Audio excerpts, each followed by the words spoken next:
Hey guys, Karla here with you again for Coffs Harbour Council's Living Lightly program. Now last year we came out of one of the most prolonged droughts really in recent history, okay? It was huge and gardens were struggling all over the place. Now we might have had a bit of rain this year, but here in Coffs Harbour we're still on level 1 water restrictions, and that's really because of the combined dam capacity. And I don't think that it's ever a bad idea to really get your garden sorted out to make it resilient and adaptable for pretty much every season or anything that nature throws at us, because with this changing climate that we're experiencing, really it's all about, like I said, just building resilience and strength into your garden.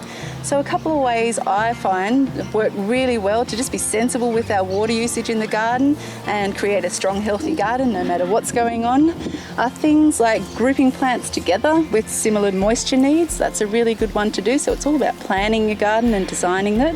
So grouping them with similar water needs is a great way to start. I can't speak highly enough of mulch. Mulch is really important. In the veggie garden, say for instance if you've got little delicate plants, I find that nice sort of light and loose mulches work well. Things like possibly lucerne to build the soil as well, or sugarcane mulch is great, particularly if you live near the sugarcane fields as we do here in Coffs. It's pretty readily available and it doesn't have huge carbon footprint to get to us, which is great. Maybe in your neck of the woods, if you're somewhere else, try and find something more locally available.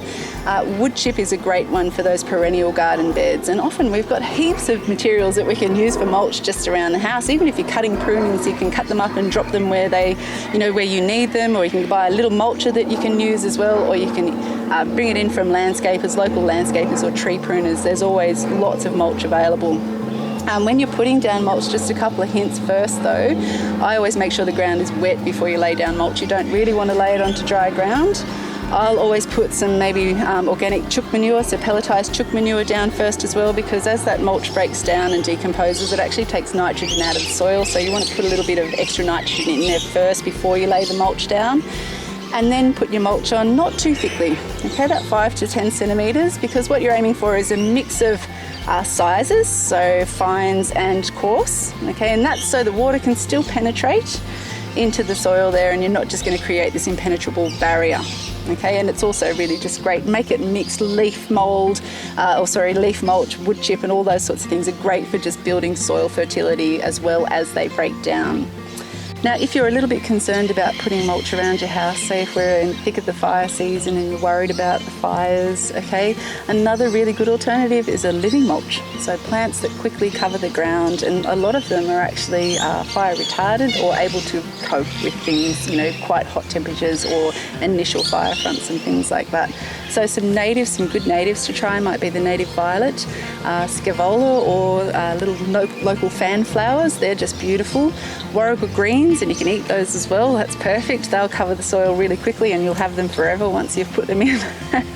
Even things like the commelina, which was it's sort of like a native ground cover, like a native sort of wandering dew.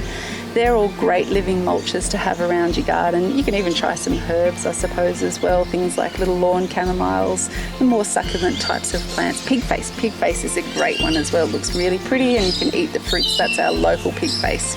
So give these a go if you're worried about having dry mulch material around your house instead.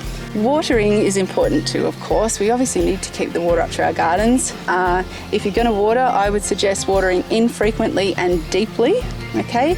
And aim for watering in the morning again, if you can. You can also set up drip irrigation on a timer if it suits your purposes better.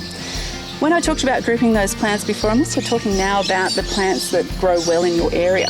Okay, so they're the ones that are going to be more adaptable and more able to cope with varying sort of seasonal patterns within your area. So local natives or indigenous species are great ones to try, and we've got lots of beautiful plants around here and local nurseries can provide those for you. I just think that really we need to think about what we're doing with our water, be sensible, get our gardens really ready for anything that these future climatic changes can throw at us, and enjoy it while you do it. It's great, your plants will thank you and you'll have a beautiful garden to enjoy. So again, get out there, get growing, get mulching and look after this beautiful part of the world that we live in.